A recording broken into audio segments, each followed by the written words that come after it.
You already know this is PUNSH Boxing, aka Mr. Moonshine himself. So y'all already know, man, Errol the True Spin, the unified welterweight champion of the world, is back. He had an interview with Brian Kenny in the PBC telecast with the Charlo versus Harrison fight. First and foremost, God bless that Errol Spence Jr. is well and healthy. God bless that his parents got their son back. God bless that his beautiful daughters has their father back. And also, God bless that there was nobody actually that got hurt because of the the unfortunate situation that he went through, his DWI and things of that nature. I think we already know and talked about that enough. He got a pending case, like I reiterated in one of my videos. If you go check it out after this one, I don't know how that's gonna turn out. But it is probably looking a little bit more serious than it's been reported. I know they're trying to keep it on the hush-hush and things of that nature, but it is what it is. Got to take accountability for your actions, and maybe they'll make an example out of him, or maybe they won't. We don't know. It's still waiting to see. He didn't want to talk about that in his interview. Brian Kenny kept wanting to talk about it. I think he should respect what he told the Brian Kenny, dude, my lawyer said I can't talk about it, so leave it alone. Of course, a lot of people want to see when he's going to come back, but just by looking at the way he's been talking, the way he looked way overweight. Of course, man, he's rehabbing.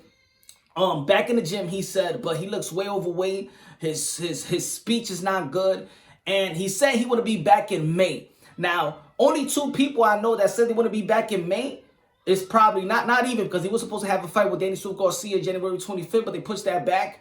And I do know that he has a mandatory from the IBF, and it's been over a year plus that mandatory has been taken care of. I don't think that they're gonna give him another voluntary fight. He would have to fight his mandatory. If he fights a Manny Pacquiao, well, I don't even think he's going to fight a Manny Pacquiao pay-per-view. But if he fights Danny Garcia, then he will have to face his mandatory. Then, to be honest, you're not going to see a Bud Crawford versus Errol Spence. You're not going to see an Errol Spence versus Manny Pacquiao 2020. Because if you're going to come back in the summer, he said, in the summer or in the spring, then that's not going to happen. He probably going to have one fight. And looking at the PBC landscape, you already know, man, these guys be having just one fight. So Keith Thurman also said that he's going to come back in April or May, or maybe that could be a fight right there. That could be a huge fight. I think Keith Thurman versus Errol Spence will probably be a bigger fight. I think it'll be a bigger fight because, of course, Keith Thurman just came out of a pay-per-view event with Manny Pacquiao, probably the biggest pay-per-view event of the year. And he was the ex-Unified Champion. Of course, we had the ex-Unified Champion versus Errol Spence. And that's been a fight that the fans been wanting to see for a long time before the Bud Crawford and Errol Spence started luring around. That was supposed to be the biggest fight in PBC. I would rather see that fight, but I understand the business of PBC. Everybody's getting their pay-per-view dips, and right now, it's Al Heyman's job to give Danny Garcia that pay-per-view fight that probably he promised him a long time ago. If Broner got it, Keith Thurman got it, that the other guy that's been doing well for Al Heyman and the PBC banner, been Danny Garcia. Sean Porter got it, now it's going to be Danny Garcia. And that's where the PBC people work. They don't give a damn about the legacy and stuff like that. It's all about business, all about the brand. So Brian Kenny was asking a lot of questions, man. Even Errol Spence tweeted, man, this guy's been asking questions like he's a DA.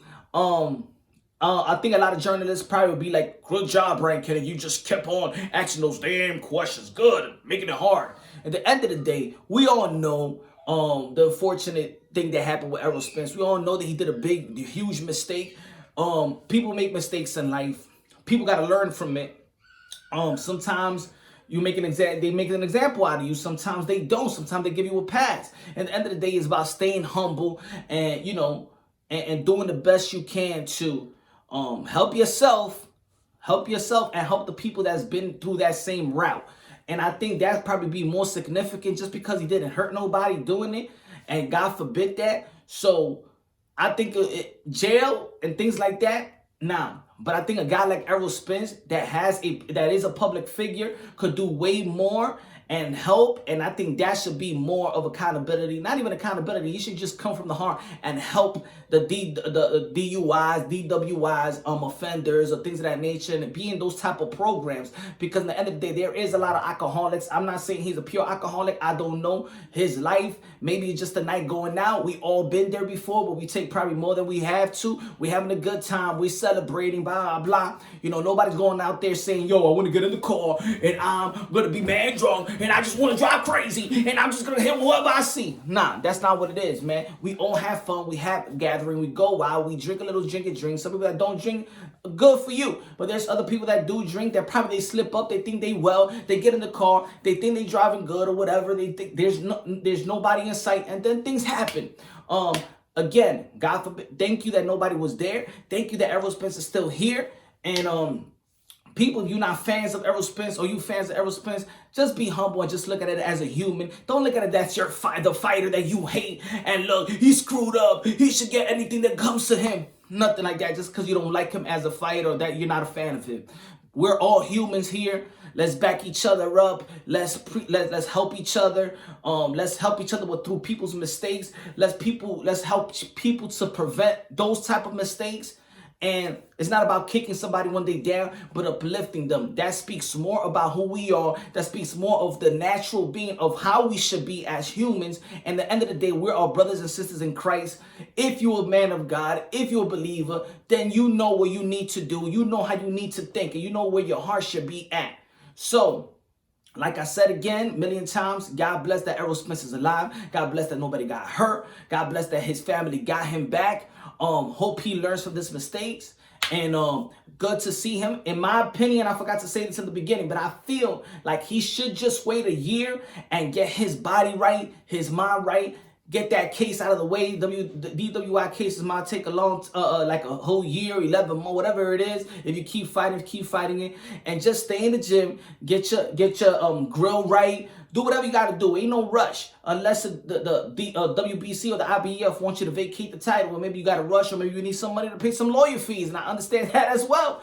But I feel like your life and your health should be at the forefront. And if he goes a whole year and needs to do it, I feel like he, in my opinion, the way I saw him, and I'm just looking at it, I'm just observing. I'm not saying this is right or wrong. The way I saw him, the way his speech all ballooned up, I think he should take more than just coming back in the spring. I think he should just take a year, be back probably after the summer, late. Maybe the summer's all right, but probably, close to August and things like that. Get everything back situated personally, because that's what's most important. At the end of the day, this is Punch Drunk Boxing. Let me know what y'all feel. Let me know if you feel that, if you like that Errol Spence is back. If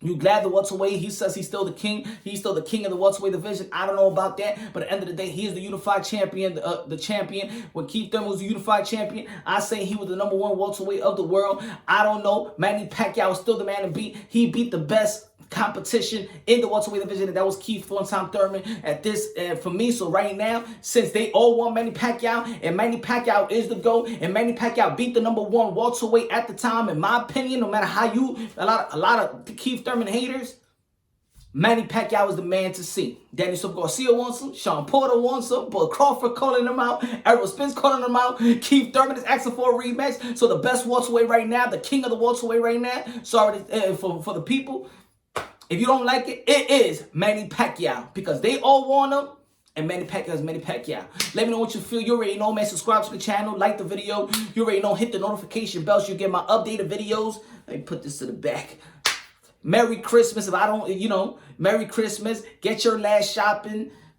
Buy me son. You already know, man. Get signs out to Punch Drunk Boxing, baby. Give something. A little super chat, a little donation for the drink. Hey, man, come on, Bobby.